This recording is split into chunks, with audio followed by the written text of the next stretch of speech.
छत्रपती शिवाजी महाराज यांची आज तिथीनुसार शिवजयंती संपूर्ण राज्य व देशभरात साजरी करण्यात येते। स्वराज्याची भूमी किल्ले रायगडवर अत्यंत उत्साही वातावरणात साजरी करण्यात येते। स्वराज्याची राजधानी असलेल्या किल्ले रायगडवर राजसदरेवर छत्रपती शिवाजी महाराज यांचं दर्शन घेण्यासाठी राज्याच्या कानाकोपऱ्यातून शेकडो शिवभक्त गडावर दाखल झालेत। यामध्ये चिमुकले, आबालवृद्ध, तरुण तरुणी मोठ्या संख्येने सहभागी झाले होते। यावेळी आलेल्या शिवभक्तांनी घोषणांनी संपूर्ण रायगड दणाणून सोडला। रायगडाला आज खऱ्या अर्थाने जाग आली। शिवप्रेमी आपापल्या गावी शिवजयंती साजरी करण्यासाठी शिवभक्त शिवज्योत घेऊन जात आहेत।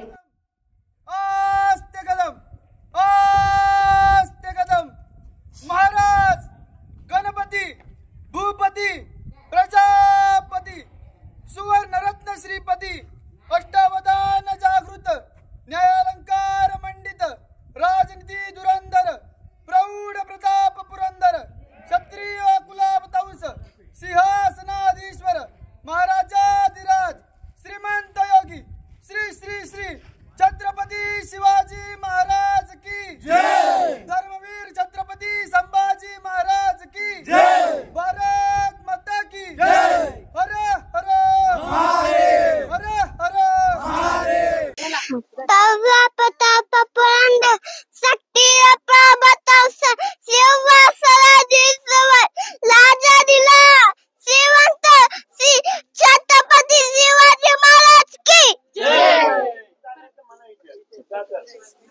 प्रताप पुरंदर क्षत्रिय कुलावतंस सिंहासनाधीश्वर राजाधिराज श्रीमंत योगी मराठी पदबादशाह हिंदू धर्म रक्षित स्वराज्य संस्थापक जिजाऊ पुत्र श्री श्री श्री छत्रपती शिवाजी महाराज की जय। छत्रपती शिवाजी महाराज की जय। छत्रपती शिवाजी महाराज की जय। धर्मवीर संभाजी महाराज की जय। धर्मवीर संभाजी महाराज की जय। भारत माता की जय। भारत माता की जय। जय शिवराय, जय भीम। मी ऋषिकेश भीमराव शेलार, मी उरुळी कांचन पासून जवळच बोऱ्यांदी गावातून आलेलो आहे। मी माझ्या कुटुंबासोबत या ठिकाणी आज छत्रपती शिवाजी महाराजांच्या जयंतीनिमित्त मला रायगड दर्शन भेटलं, त्याच्याबद्दल मी त्या दृष्टीने मी इथं आज आलो होतो। तर मला आज शिवजयंतीच्या निमित्ताने एक सांगू इच्छितो की मी महाराजांच्या काळात जो महाराजांनी जे स्वराज्य प्रस्थापित केलं होतं, ज्याच्यामध्ये महाराजांनी कुठल्याही प्रकारचा जातीभेद नव्हता ठेवला, धर्मभेद ठेवला नव्हता, तर आजची जी परिस्थिती आहे महाराष्ट्रामधली, तर ती थोडी महाराजांच्या ज्या विचाराच्या विरुद्ध आहे। कारण राजकारणी लोक जे आहेत ते महाराजांचा उपयोग फक्त त्यांच्या राजकारणासाठीच करत आहेत। आणि जर राजकारणी लोकांना खरंच महाराजांबद्दल तळमळ असती तर आज आपण जी रायगडाची जी स्थिती झालेली आहे ती जी पाहतोय, तर त्याच्यामध्ये त्यांनी विकास करायला पाहिजे होता, पण त्या पद्धतीने इथं काही झालेलं दिसत नाहीये। कारण ही खूप मोठी अशी ऐतिहासिक वास्तू आहे, तर त्याचं जतन करणं गरजेचं आहे, जेणेकरून आपल्या पुढील पिढीला, जे आपल्या पुढची पिढी आहे त्यांच्यापर्यंत महाराजांचा इतिहास हा गेला पाहिजे। त्यासाठी मी माझ्या लहान मुलांना महाराजांच्या दर्शनासाठी आज घेऊन आलेलो आहे आणि हे माझे कुटुंब आहे।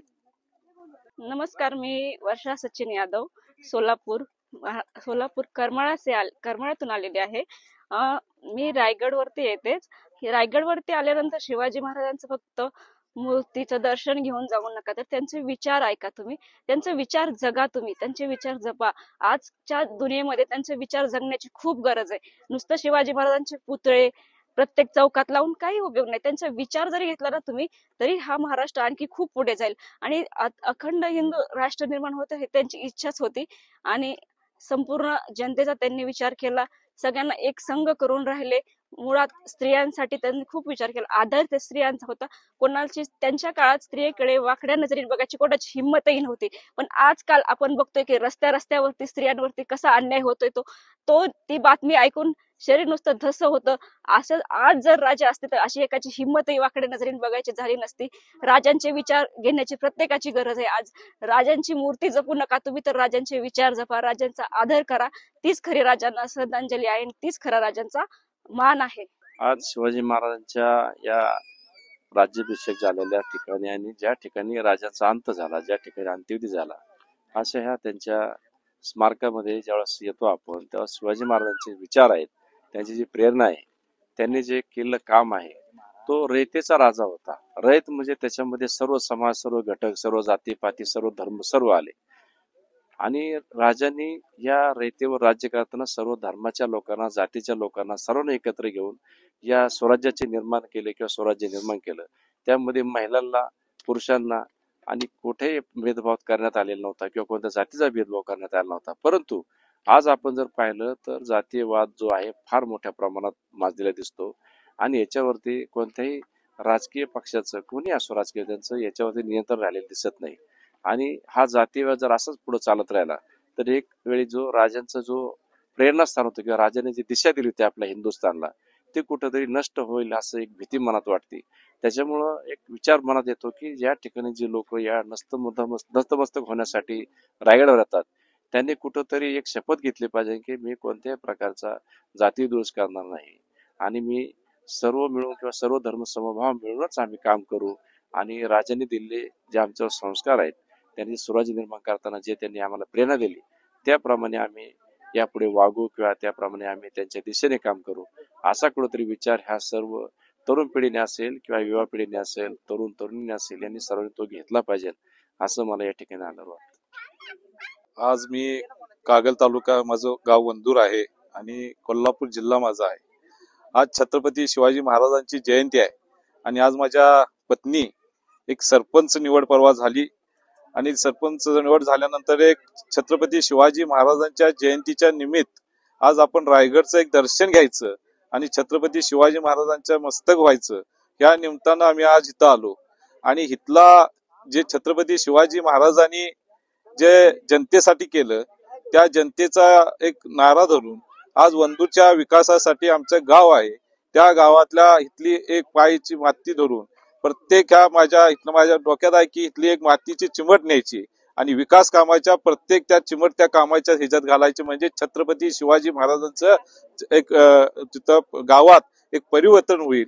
आणि ह्या लोकांच्या आज जगाला गरज आहे की आज आपण छत्रपती शिवाजी महाराजांचं एक ध्येय घेतो आणि ज्या वेळेला एखाद्या सत्तेत जातो त्यावेळेला आपण भ्रष्टाचार करतो आणि जर रायगडचं दर्शन घेतलं तर तो माणूस कुठल्याही राज्याचं भ्रष्टाचार करत नाही. याचा आत्मविश्वास वाटण्यासाठी मी आज छत्रपती शिवाजी महाराजांना इथं मस्तक होण्यासाठी आम्ही दोघं नवरा बायको इथं आलेलो आहे. टाइम्स डिजिटलला लाईक करा, सबस्क्राईब करा, शेअर करा आणि बेल आयकॉन दाबायला विसरू नका. पाहत रहा टाइम्स डिजिटल.